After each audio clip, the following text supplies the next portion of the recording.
Assalamu ala rasulillah Sayyidina Muhammad amma ba'd.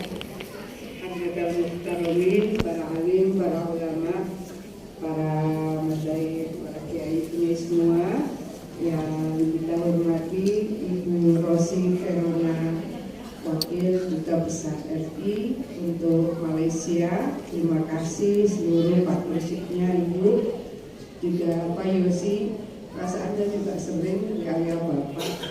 Udah 4 tahunan kita ketemu lagi. Pak Yosi, terima kasih. Pak Aldi juga terima kasih yang kita muliakan bersama Al-Mukarram Kiai Lilim Subromaisi Mustasyar BPNU Malaysia, juga Pak Ois, Pak Ustadz Rudi Mahfud, Ketua Tanfidiyah Jawa Timur juga, Matur Nuwun, Al-Mukarram Rois Surya PCI NU Malaysia, panjenenganipun Ustadz Nazib, Matur Nuwun, rawuhnya, juga semua jajaran PCI NU Malaysia, panum-panumnya, ada Ansor, Fatayat, ada Pakar Musa, semua yang saya cintai, saya banggakan. Dan tentu yang paling saya banggakan, paling lagi saya cintai adalah keluarga besar PCI Muslimat NU Malaysia.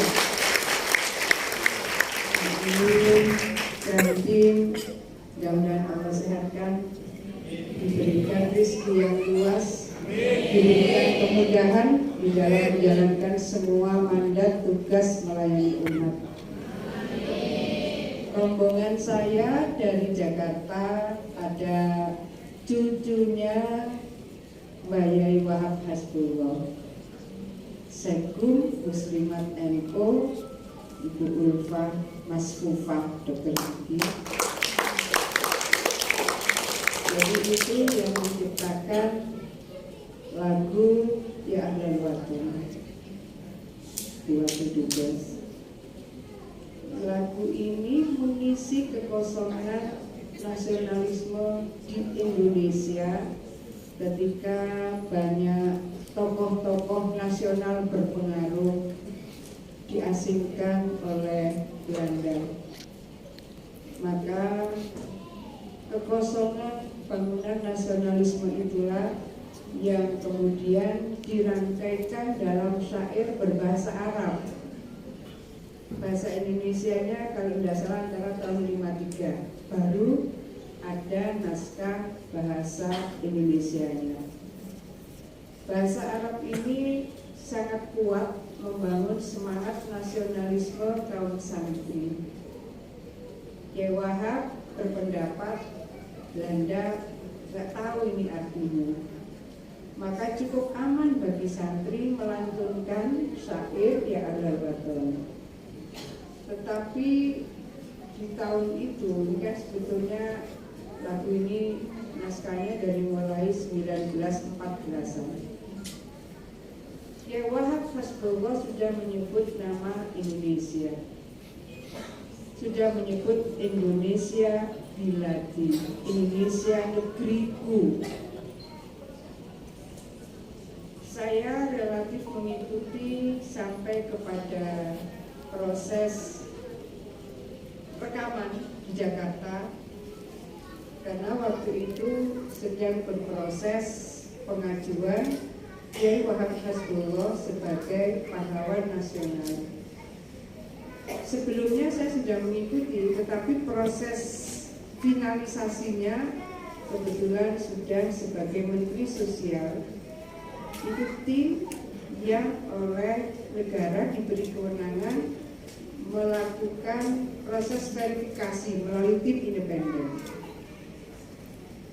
Saya menerima syair dan rekaman awal dari Pak Kiai As'ad, dulu sempat Wakil Ketua PBNU.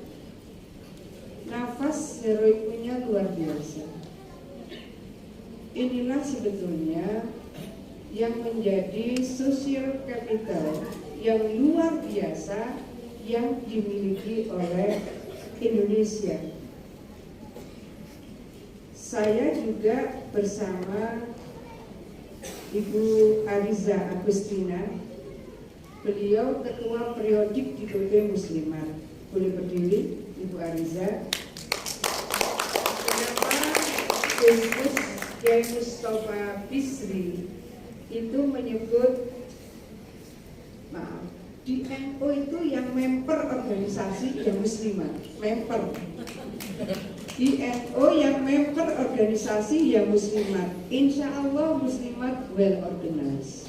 Maka Pak Rudi tadi betul, potretnya Pak Rudi ketika melihat Muslimat itu betul. Kiai Mustafa Bisri Gusmus menyebut di NU yang member organisasi yang Muslimat. Kenapa Muslimat ini kekuatan untuk bisa melakukan berbagai gerakan keorganisasian ini luar biasa. Saya ingin menyampaikan banyak hal yang kemudian menjadi referensi kenapa kemudian berorganisasi ini menjadi kekuatan untuk juga bisa mendapatkan kebahagiaan ukhrawi. Ada referensi yang seringkali saya nukil di forum-forum Muslimat. A'udzubillahi minasyaitonirrajim. Bismillahirrahmanirrahim. Wasiqal ladzina taqaw rabbahum ilal jannati zumara hatta idza ja'uha wa futihat abwabuha wa qala lahum khazanatuha salamun alaikum tibtum fadkhuluha khalidin.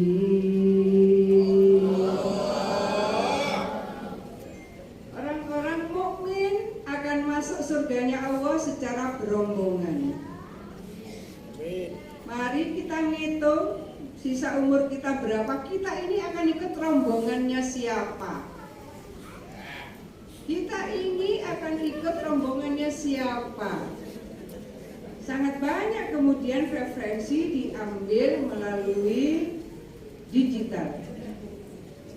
Kalau referensi diambil melalui digital, proses berguru kita, sanad keilmuan kita menjadi putus di digital.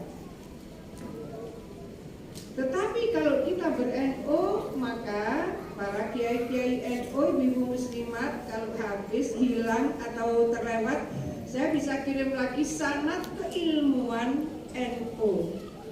Bagaimana Ahlus Sunnah wal Jamaah biqiyadati ulama Nahdlatul Ulama. Sanad keilmuan ini menjadi penting. Kenapa membaca Barzanji, kenapa istighosa, kenapa membaca aurat tertentu. Kita insya Allah tidak salah memilih jalan berislam. Ini yang saya ingin kuatkan kepada kita semua.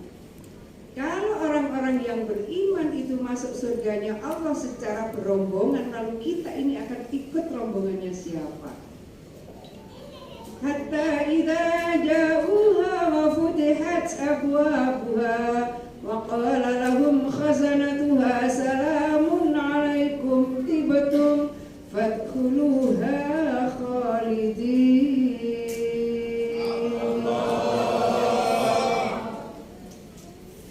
Kemudian mereka sudah sampai di surganya Allah, malaikat kemudian membukakan pintu, dan pintu-pintu itu dibukakan oleh para malaikat. Kemudian malaikat menyampaikan, silakan masuk di surganya Allah dan tinggallah selama-lamanya. Allahumma amin. Saya tidak tahu di Ansar apa juga disampaikan pesan begini. Di NU juga. Artinya ada referensi secara spiritual. betul bahwa pertama kita ini insya Allah sudah berada pada jalan sanad keilmuan yang benar.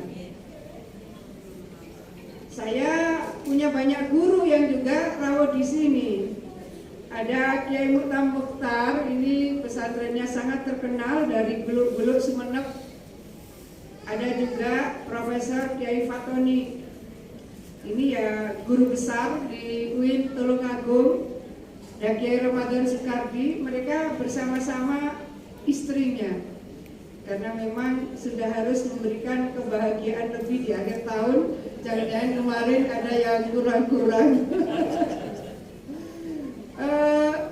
Kawan-kawan saya dari OBD Pemprov Jawa Timur, matur nuwun, juga dari BUMD, terima kasih. Saya ingin menyampaikan kepada kita semua, suatu saat ini kaitan sanad keilmuan. Ada wakil Grand Sheikh Al-Azhar. Beliau rawuh di Jawa Timur, saya kemudian minta beliau ke Gerahadi. Saya diskusi dengan beliau tentang metode talaki di pesantren-pesantren salaf di Jawa Timur. Beliau rawuh lagi, saya menyampaikan kembali. Sampailah kemudian tahun lalu bulan Oktober, ketika Rois Am Surya PBNU ke Mesir, kemudian Syekhul Azhar menyampaikan, kok itu Gubernur Jawa Timur menyampaikan metode talaki. Bapak Ibu sekalian, para kiai, ini juga jarang kita ungkap. Metode talaki dari mulai Imam Syafi'i sampai sekarang sama, dan kajian itu ada di pesantren-pesantren salaf, pesantren-pesantren NU. Sampailah kemudian Syekhul Azhar menugaskan dubes Mesir yang di Indonesia melakukan kunjungan di Jawa Timur untuk memastikan metode talaki yang saya ceritakan kepada wakil Grand Sheikh. Ini bulan November tahun lalu. Sampailah kemudian Januari Mendagri berkirim surat kepada Gubernur Jawa Timur, Februari Menteri Luar Negeri menugaskan Gubernur Jawa Timur melakukan identifikasi kemungkinan sister province dengan Alexandria. Sampailah bulan Juni selesai, kemudian diajukanlah ke Kemlu Mesir melalui Dubes RI yang ada di Mesir, Pak Lutfi. Dan 3 minggu lalu kita penandatanganan LOI, Bu Rosi. Baru letter of intent dengan Gubernur Alexandria. Saya ingin menyampaikan di Alexandria inilah ada perpustakaan yang dibangun sebelum Masehi. Di Alexandria inilah katalog dari referensi Islam terbesar di dunia. Nah, perpustakaan dengan katalog Islam terbesar di dunia itu, ketika kemudian kita mendisplay turos manuskrip karya kiai-kiai ulama-ulama Indonesia dan ulama-ulama Jawa Timur, itu surprise. Jadi Pak Dubes Mesir yang ada di Jakarta kemudian tanya, ini kitab ini judulnya apa? Kitab ini dikarang oleh siapa? Kan kita cuma swipe karena sudah digital turos yang kita punya.